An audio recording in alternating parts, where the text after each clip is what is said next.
Hello aspirants.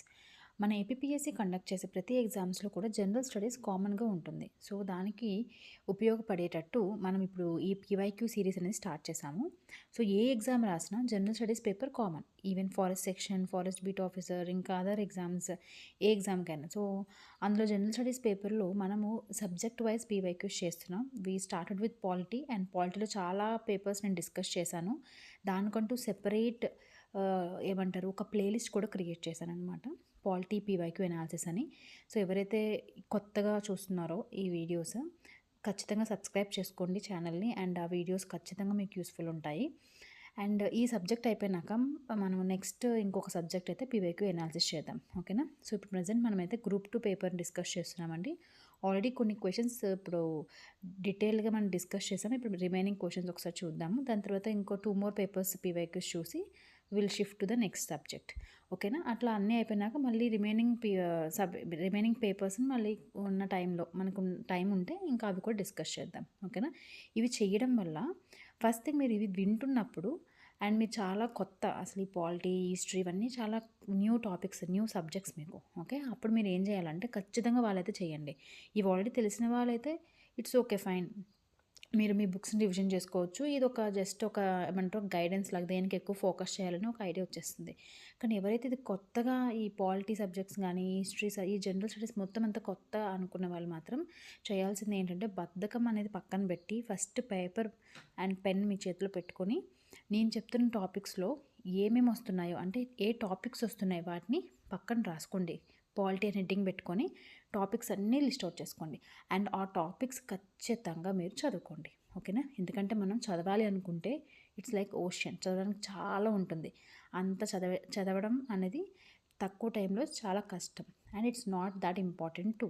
So ఉన్న టాపిక్స్ని మనం ఎక్కువ రిపీట్ అవుతున్న కాన్సెప్ట్స్ని స్టార్ చేసుకొని వాటిని మీరు ఖచ్చితంగా చూసుకోండి, ఓకేనా.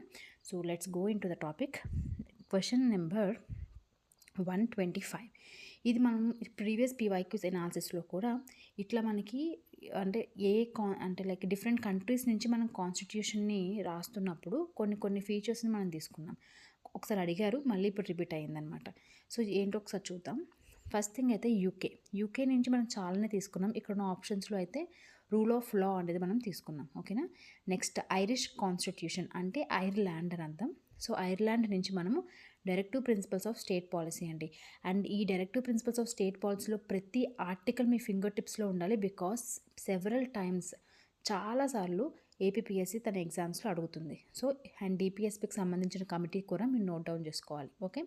Next USA, United states of America నుంచి మనం చాలా ఫీచర్స్ తీసుకున్నాం. దాంట్లో ఒకటి జ్యుడిషియల్ రివ్యూ.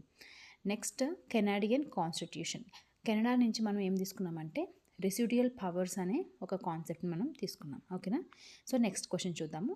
126. సో ప్రెసిడెన్షియల్ సిస్టమ్కి సంబంధించిన వాటిలో ఏది కరెక్ట్ అని అడిగారు. So president is head of the state, correct. President is head of the government, correct. President is directly elected by the people, అది కూడా కరెక్టే. President is accountable to legislature, wrong.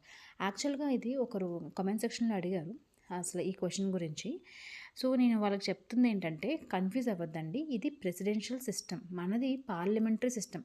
మన పార్లమెంటరీ సిస్టంలో ప్రెసిడెంట్ ఇండైరెక్ట్గా elect అవుతారు.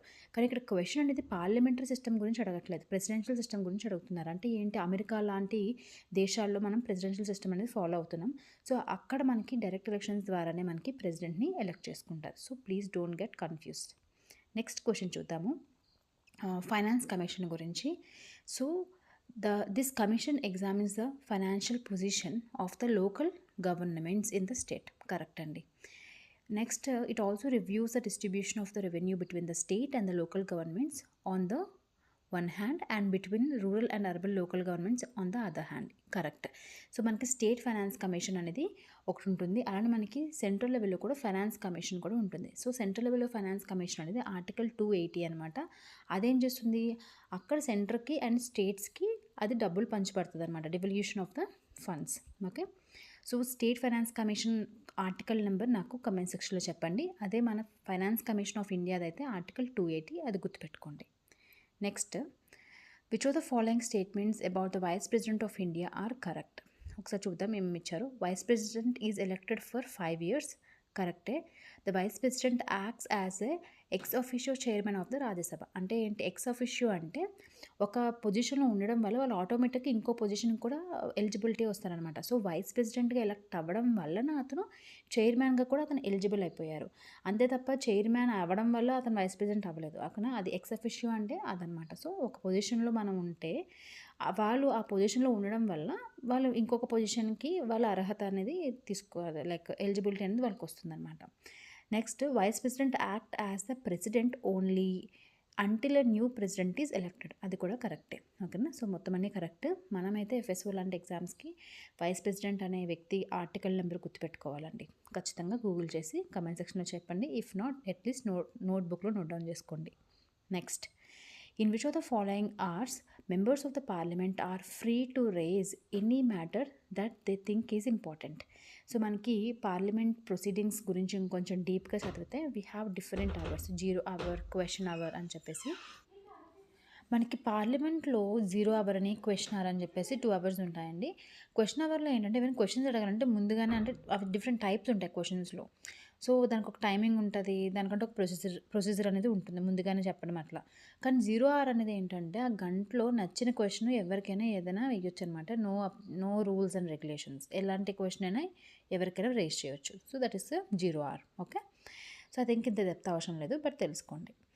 The most powerful weapon that enables the parliament to ensure executive accountability is ఏంటంటే no confidence motion. So ఇందులో ఏంటంటే పార్లమెంట్లో ఉన్న మెంబర్స్ లైక్ ఎంపీస్ని అసలు మీరు అంటే ఆ నో కాన్ఫిడెన్స్ మోషన్ కానీ మూవ్ చేస్తే ఆ వ్యక్తి పైన వాళ్ళు రిజైన్ చేయడం అట్లా ఉంటుందన్నమాట. సో నో కాన్ఫిడెన్స్ మోషన్ అనేది చాలా పవర్ఫుల్ వెపన్ అన్నమాట. పార్లమెంట్ అనేవాళ్ళు ఇఫ్ ఇన్ కేస్ ఆ కౌన్సిల్ ఆఫ్ మినిస్టర్స్ చేస్తున్న పరిపాలన నచ్చకపోయినా కూడా వాళ్ళు నో కాన్ఫిడెన్స్ మోషన్ పాస్ చేసి వాళ్ళు దించేయచ్చు. సో చాలా పవర్ఫుల్. ఇవన్నీ మనకి ఎఫ్ఎస్ఓ ఎగ్జామ్స్కి, ఎఫ్ఆర్ఓ ఎగ్జామ్స్కి అంత ఇంపార్టెంట్ కాదు, బట్ కొంచెం డెప్త్ గ్రూప్ 1, గ్రూప్ 2కి అయితే ఖచ్చితంగా ఇంత డెప్త్ మనం తెలుసుకోవాలి. ఓకేనా. నెక్స్ట్ ఆర్టికల్ నెంబర్స్ ఇచ్చి మ్యాథ్స్ ద ఫాలోయింగ్ ఇచ్చారు, ఒకసారి చూద్దాము. ఆర్టికల్ 137. ఆర్టికల్ 137 ఏం చెప్తుందంటే power of supreme court to review any judgment pronounced or order made by it. అది article 137. Article 124 I think supreme court గురించి చెప్తుంది. 137 దాని యొక్క పవర్ అనమాట, to review its own judgment. Article 226 high court also have the power to issue writs for protecting the fundamental rights. ఓకేనా. So article 226 అనేది high court యొక్క writs ఇచ్చే పవర్ అనమాట. ఆర్టికల్ 13 ఏం చెప్తుంది, supreme court can declare the concerned law as unconstitutional అని చెప్పేసి article 13 చెప్తుంది. ఆర్టికల్ 32 ఏం చెప్తుందంటే సుప్రీం కోర్ట్ అనేది ఫండమెంటల్ రైట్స్ని రిస్టోర్ చేయడానికి రిట్స్ని ఇవ్వచ్చు అని చెప్పి. సో సుప్రీంకోర్టుకి అయితే ఆర్టికల్ 32, అదే హైకోర్టుకి ఆర్టికల్ 226 రిట్స్ పవర్ గురించి సంబంధించిన ఆర్టికల్స్. అవి ఇంపార్టెంట్, రెండు గుర్తుపెట్టుకోండి. అండ్ నెక్స్ట్ క్వశ్చన్ చూద్దాము. Jammu Kashmir reorganisation act came in to effect on, ఎప్పుడు వచ్చింది అని అడుగుతున్నారు. 31st October 2019లో అయితే మనకి అది ఎఫెక్ట్లోకి వచ్చింది. మనం దీనికి సంబంధించి దీనికన్నా ముందు ఒక ఆర్టికల్ని కూడా అబ్రోగేట్ చేసాము. దాన్నే మనం ఆర్టికల్ 370 అని చెప్తాం. సో అది కూడా గుర్తుపెట్టుకోండి, ఒక పీవైక్యూలో అడిగారు. Next, right to property is made a legal right under article 300A in part 12 of the constitution. అది కరెక్టే. ఎందుకు అట్లా అయింది అంటే బికాస్ 44th కాన్స్టిట్యూషనల్ అమెండ్మెంట్ యాక్ట్లోని 1978లో తీసుకొచ్చారు. It eliminated the right to property from the list of fundamental rights. మీరు ఈ క్వశ్చన్లో ఖచ్చితంగా 44th కాన్స్టిట్యూషనల్ అమెండ్మెంట్ యాక్ట్ గుర్తుపెట్టుకోండి. దాని ప్రకారంగా మనము ఫండమెంటల్ రైట్లో ఉన్న రైట్ టు ప్రాపర్టీని మనం ఏం చేసాం, కాన్స్టిట్యూషనల్ రైట్ అండ్ లీగల్ రైట్ని చేసాము. అది ఏ ఆర్టికల్లో పెట్టాము కూడా important, article 300A part 12. So మనం నెక్స్ట్ క్వశ్చన్ చూద్దామండి. Regarding the Panchayat Raj system in 1978 Ashok Mehta committee recommended for 2-tier system with 4 years of term. Important. So Ashok Mehta committee కానీ, నెక్స్ట్ మనకి బల్వంత్ రాయ్ కమిటీ కానీ చాలా ఇంపార్టెంట్ పంచాయత్ రాజ్ సిస్టమ్కి. అండ్ మనకి బల్వంత్ రాయ్ కమిటీ అయితే 3-tier సిస్టమ్ అండి. Ashok Mehta committee 2-tier system. ఓకేనా, గుర్తుపెట్టుకోండి. అండ్ పంచాయత్ రాజ్ అనే కాన్సెప్ట్ కూడా మనకి ఇంపార్టెంట్, ఖచ్చితంగా వెళ్ళి రిఫర్ చేయండి ఆ కాన్సెప్ట్ని. నెక్స్ట్ క్వశ్చన్ చూద్దాము. Of the following which are the appointments made by the president on recommendation of the prime minister. So ఎవరెవరి యొక్క అపాయింట్మెంట్స్ ప్రైమ్ మినిస్టర్ యొక్క రికమెండేషన్స్తోనే చేస్తారు.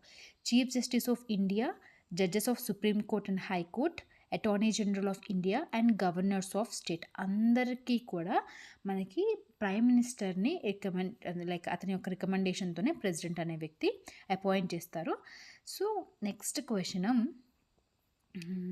Which of the following provisions of 73rd constitutional amendment act. ఇది చాలాసార్లు మనకి remaining వేరే వేరే ఎగ్జామ్స్లో కూడా అడిగారు. సో ఖచ్చితంగా ఈ టాపిక్ కూడా నోట్ డౌన్ చేసుకోండి.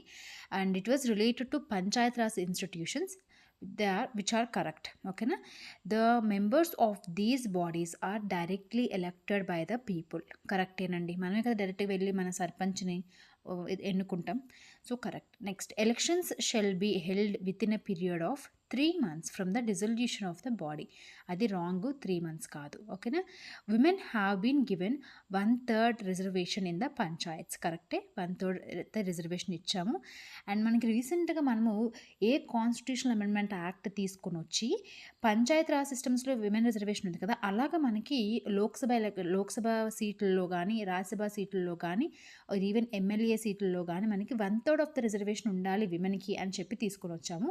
అది ఏ కాన్స్టిట్యూషనల్ అమెండ్మెంట్ యాక్ట్లోని తీసుకొచ్చాము. అండ్ ఆ రిజర్వేషన్ ఎంతవరకు ఉండాలి అని చెప్పి కూడా మనకి చెప్పారు. అది ఎవరు, అండ్ ఇది రిజర్వేషన్ ఉండాలి అని చెప్పి ఏ కమిటీ రికమెండేషన్ అనేది ఇచ్చింది. ఇవన్నిటికీ మీకు ఆన్సర్ తెలిస్తే కామెంట్ సెక్షన్లో చెప్పండి. తెలియకపోతే బద్ధకం అనేది పక్కన పెట్టి నెక్స్ట్ చూద్దామనే ఆలోచన కూడా పక్కన పెట్టి వెళ్ళి వెంటనే గూగుల్ చేయండి, లేకపోతే ఇంకేదైనా సోర్సెస్లో రిఫర్ చేయండి. ఓకేనా. Next, the minimum age required, ఓకేనా, to become the member of panchayat is 21 years. Exactly correct.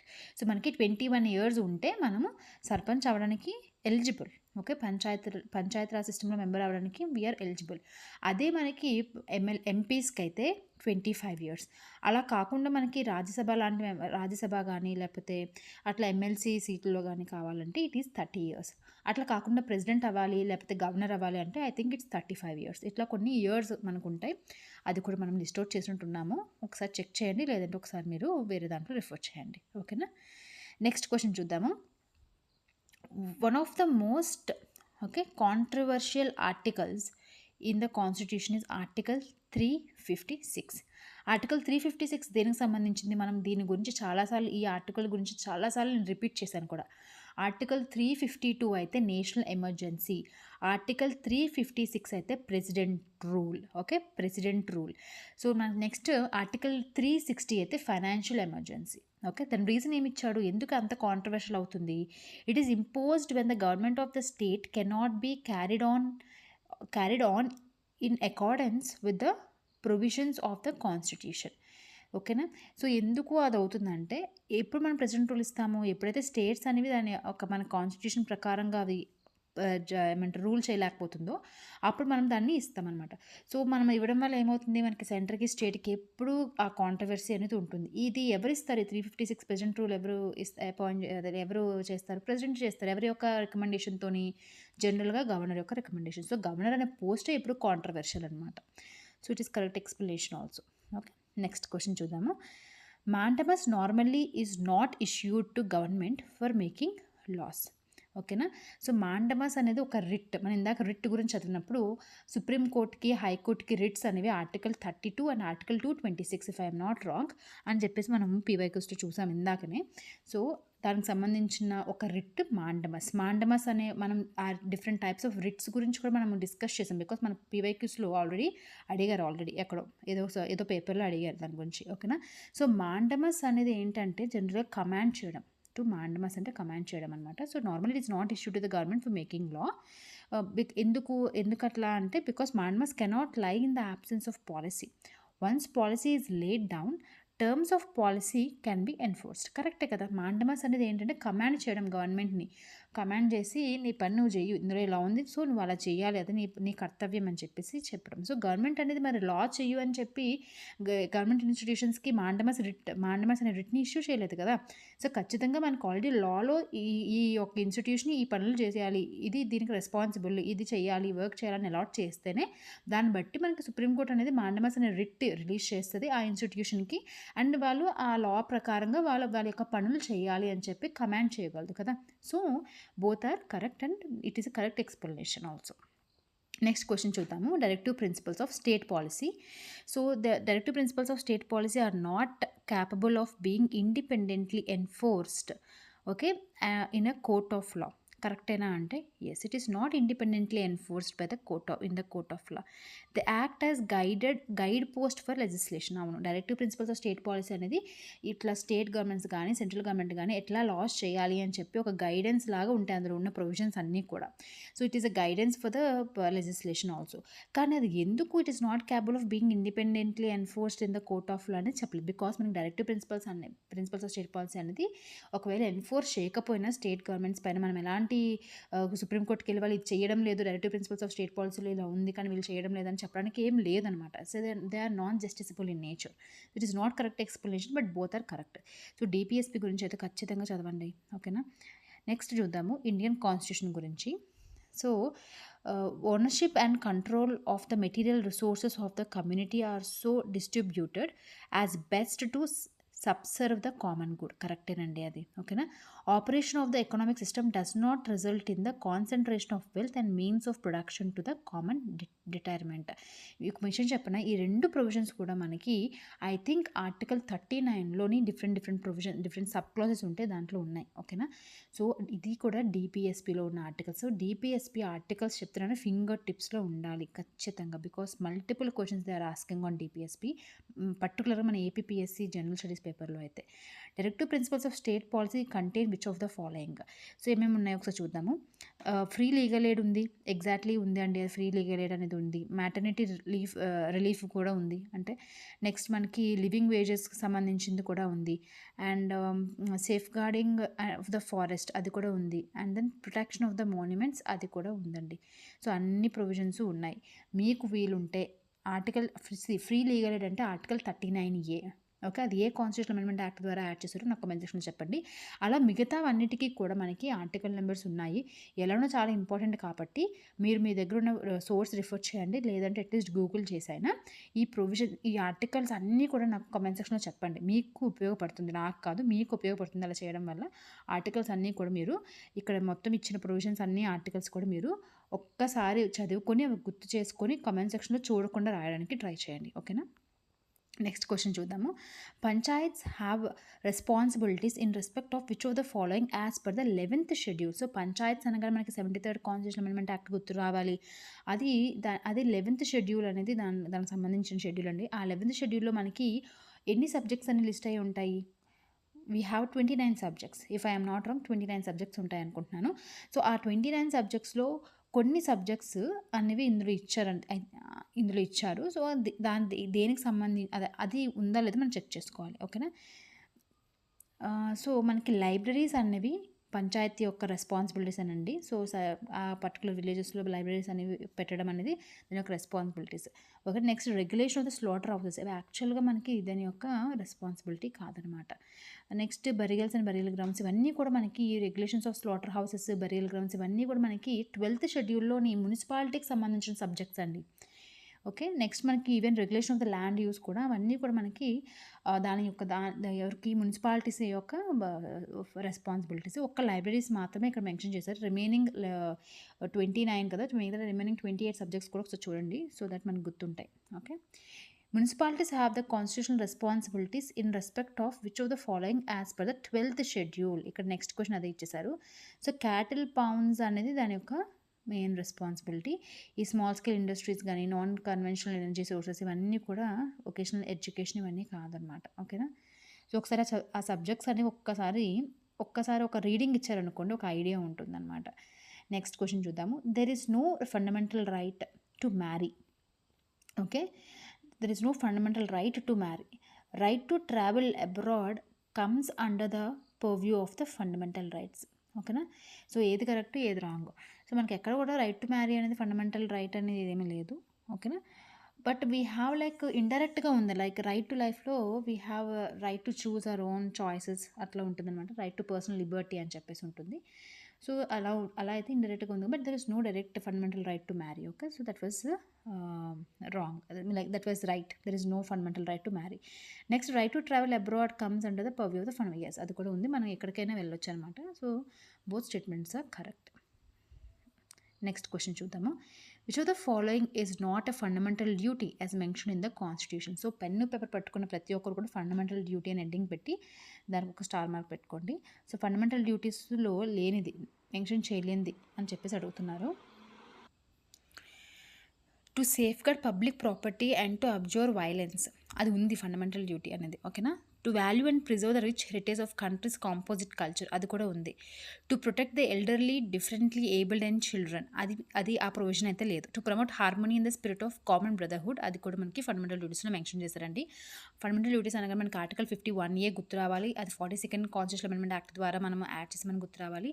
And Swaran Singh committee గుర్తుకు రావాలండి. అండ్ దాంతోపాటు మనకి వర్మ కమిటీ గురించి కూడా మనం పీవైక్యూస్లో చూసాము. సో అది కూడా ఒకసారి రివిజన్ చేసుకోండి. అండ్ మనకి ఫండమెంటల్ డ్యూటీస్ అనేవి కూడా నాన్ జస్టిసబుల్ ఇన్ నేచర్ అండి. ఓకేనా. మనము ఈ ఫండమెంటల్ డ్యూటీస్ అనే కాన్సెప్ట్ని ఏ ఒక్క కంట్రీ నుంచి మనం తీసుకున్నాము ఐడియా ఉంటే కామెంట్ సెక్షన్లో కమెంట్ చేయండి. ఓకేనా.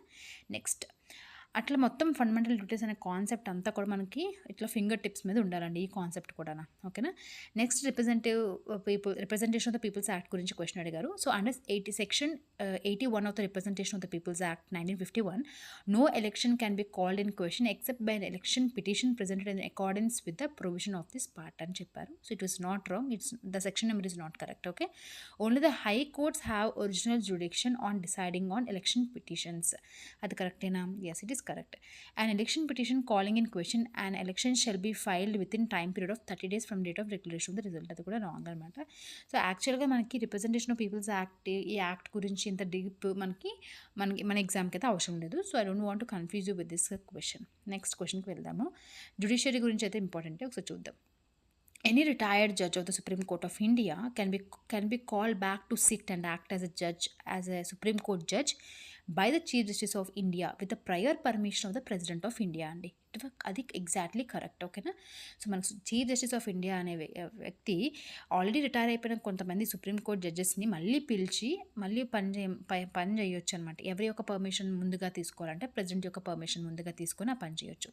ఎందుకంటే మనకి ఎప్పుడైనా వర్క్ అనేది లోడ్ ఎక్కువైపోయినప్పుడు ఖచ్చితంగా వాళ్ళు హెల్ప్ తీసుకోవచ్చు, ఈ విధంగా పిలవచ్చు. ఓకేనా.